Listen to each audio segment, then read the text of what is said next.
Aboard General Grievous' flagship, the Invisible Hand, Jedi Knight Anakin Skywalker had a decision to make that could alter the fate of the war. Underneath his equipped blue and red lightsabers, the Sith apprentice Count Dooku was disarmed, and Anakin knew to kill him would not be the Jedi way. But encouragement from the secret Sith Lord Palpatine prompted him to kill Dooku and continue along the path of the dark side.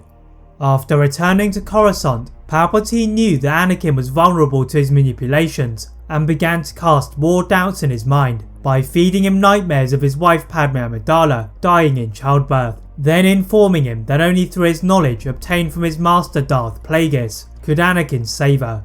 The plan is mostly a success, as Anakin completes his transformation to the dark side by killing Master Windu instead of Palpatine, and is forced to obey his commands.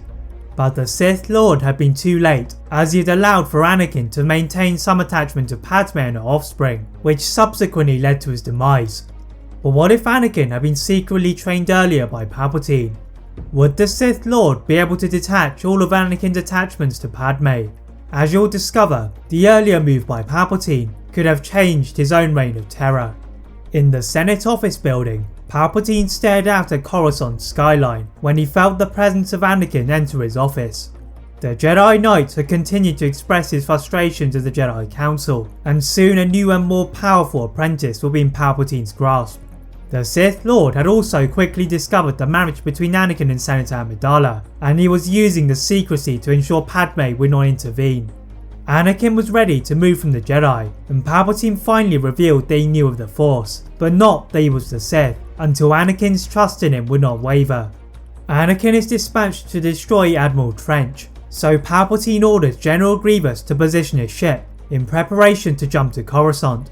Palpatine waited patiently, and at last, Anakin had completed his mission as he had expected, and Palpatine entered his own ship under the pretense of being captured.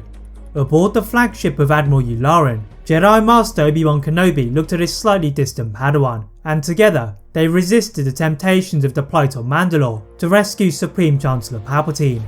The Jedi navigate through the intense separatist gunfire, then skid their way into the hangar of General Grievous' ship, and battle through the droids to find Palpatine. For the Sith Lord, this was Anakin's crucial test, and he was delighted to find Obi-Wan had lost consciousness before turning to the duel between Dooku and Anakin. Palpatine encouraged Anakin to feed off of his hate, and he overpowered Dooku before slicing off his head without hesitation. As Palpatine felt his hands breathe free of the pesky cuffs, Anakin bowed to him and pledged his allegiance to the dark side, then was anointed as Darth Vader. Master Kenobi is forgotten beneath the trapped platform, and the duo march aggressively to the bridge. Igniting their blades, the Magna Guard battle droids are no match for the Sith, and Grievous quickly escapes.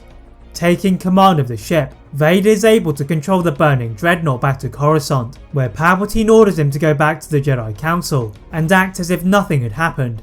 Back in a field of debris above the skies of Coruscant, the trusty droid of former Jedi Knight Anakin Skywalker R2-D2 lifted several pieces of Durasteel using his tools. The droid had seen Anakin's turn to the dark side and knew that he had to leave him. R2 used his rocket boosters to hop onto the largest piece of the destroyed ship, and through the flames, he found Obi-Wan. Dragging him out into an airtight space, he relayed the signal back to Coruscant. In the Jedi Temple, Anakin had just departed from the council meeting, where Yoda began to grow suspicious of the Jedi. As if confirming these thoughts, a transmission from R2 arrived, showing Master Kenobi had been trapped aboard the other half of the ship. It was unlike Anakin to not save his master, and the council dispatched Keldor Jedi Master Plo Koon to mount a rescue. With all eyes on the Jedi, he only decides to take one gunship, filled with members of his wolf pack, and they extract Obi-Wan before he could be engulfed in smoke. The Jedi Master is treated for his wounds, then attempted to reach out for the presence of Anakin alongside the council members, but there was nothing. Obi-Wan could not believe that Anakin had turned to the dark side, and had to confirm the truth. Taking a speeder to the apartment of Senator Amidala, she had been frantically pacing her room, wondering what had happened to Anakin.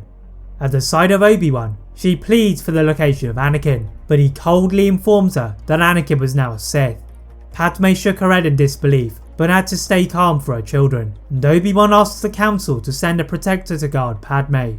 The Council refused these demands when their transmission was cut off by an overwhelming darkness covering the room. That is it for part 1 of What If Anakin was secretly trained by Palpatine in Revenge of the Sith. If you'd like to see a part 2 soon, please like this video, turn on that notification bell, click that subscribe button on this channel, as well as on my other channel What If Films. And as always, leave a comment on what if you'd all like to see next, and how I can improve my videos. Thank you all very much for watching, and see you next time.